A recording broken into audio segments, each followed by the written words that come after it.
नमस्कार। TV 9 digital में आपका बहुत स्वागत है। आपके साथ मैं हूं गौरव अग्रवाल, एक बार फिर अपना कार्यक्रम न्यूज वॉल विद गौरव अग्रवाल लेके। और आज हम अपने इस कार्यक्रम की शुरुआत कुछ सवालों के साथ करना चाहते हैं। क्या देश में एक बड़े पैमाने पर कोई धर्मांतरण रैकेट चल रहा है? क्या देश में गैर मुसलमानों को मुस्लिमों में कन्वर्ट करने की कोई रैकेट साजिश रच रहा है? और क्या इस रैकेट के तार देश भर में फैले हुए हैं और केवल देश में नहीं, देश के बाहर जो देश के दुश्मन हैं उनसे जुड़े हुए हैं? जी हां, ये सवाल बहुत मौजू हो गए हैं यूपी पुलिस के एक बेहद बड़े खुलासे के बाद।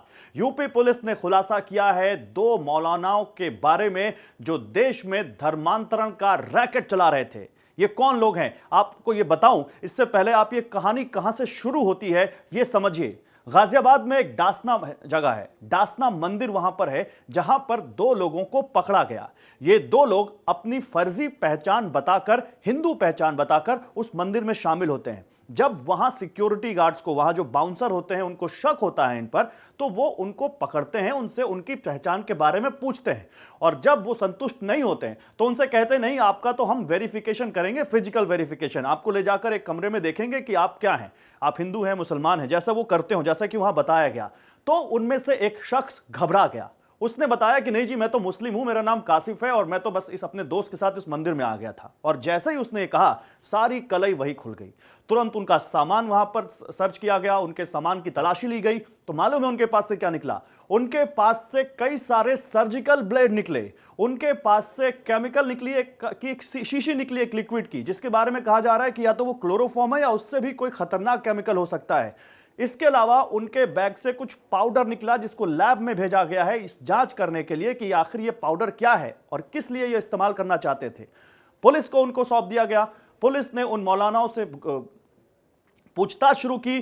4 दिन तक पुलिस ने पूछताछ की और उसके बाद यूपी एटीएस ने जो आज खुलासा किया, अब वो सुनिए। यूपी एटीएस ने खुलासा किया है कि ये दो लोग, जिनका नाम मैं बता दूं आपको, मैं लिख के लाया हूं जो उनका नाम, और इनमें से एक तो खुद कन्वर्टेड है।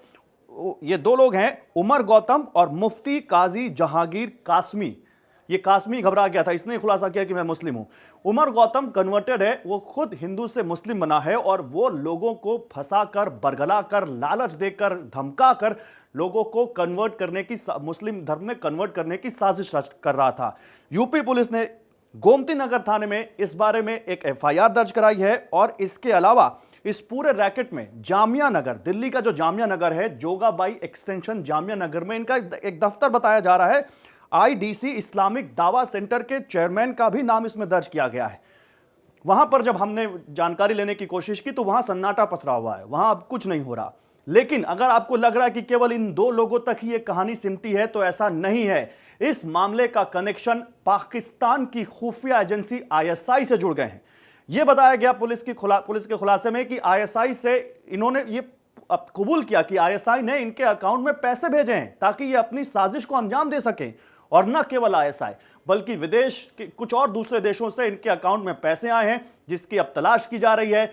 यहां तक कहा जा रहा है कि इनका तार पूरे देश में फैला हुआ है। नोएडा की बात मैं बताता हूं। नोएडा में एक डेफ सोसाइटी है, वहां पर मूक बधिर बच्चे पढ़ते हैं। उन मूक बधिर बच्चों को प्रशिक्षण दिया जाता है ताकि वो इस संघर्ष भरी दुनिया में अपने पैरों पर खड़े हो सकें। उनको साइन लैंग्वेज में संकेतों के जरिए कंप्यूटर सिखाया जाता है, दूसरे कोर्स कराए जाते हैं।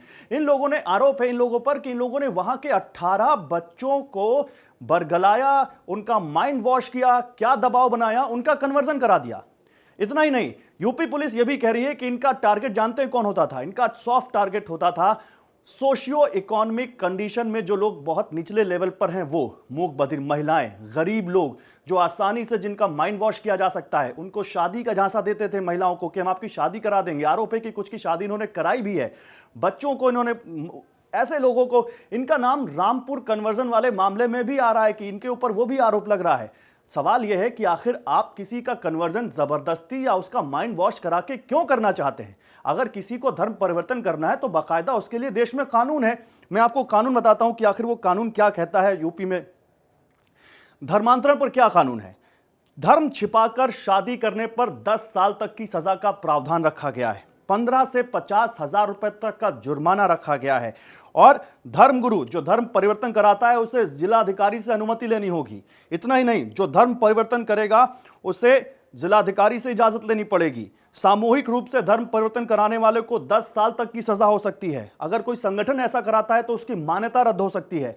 तो इतना कड़ा कानून होने के बाद अगर कोई ऐसी हिमाकत में जुटा है तो आप उसके मंसूबों को समझ सकते हैं, उसके इरादों को समझ सकते हैं। सवाल है कि आखिर क्यों जरूरत ये पड़ी, पाकिस्तान के झांसे में आकर कोई अपने देश के खिलाफ ही कैसे साजिशें रच सकता है, और इन जय चंदों को आखिर कड़ी से कड़ी सजा, कितनी कड़ी से कड़ी सजा दी जाए ताकि यह समझ में आए इनको कि अपने देश के खिलाफ ही साजिशें कर रहे हैं, अपने देश के खिलाफ ही यहां पे लोगों को बरगला रहे हैं और उनका जबरदस्ती धर्म परिवर्तन करवा रहे हैं। क्या मिल जाएगा इनको, क्या फायदा हो जाएगा, अगर आखिर वो करना क्या चाहते हैं? ये कुछ बड़े सवाल हैं।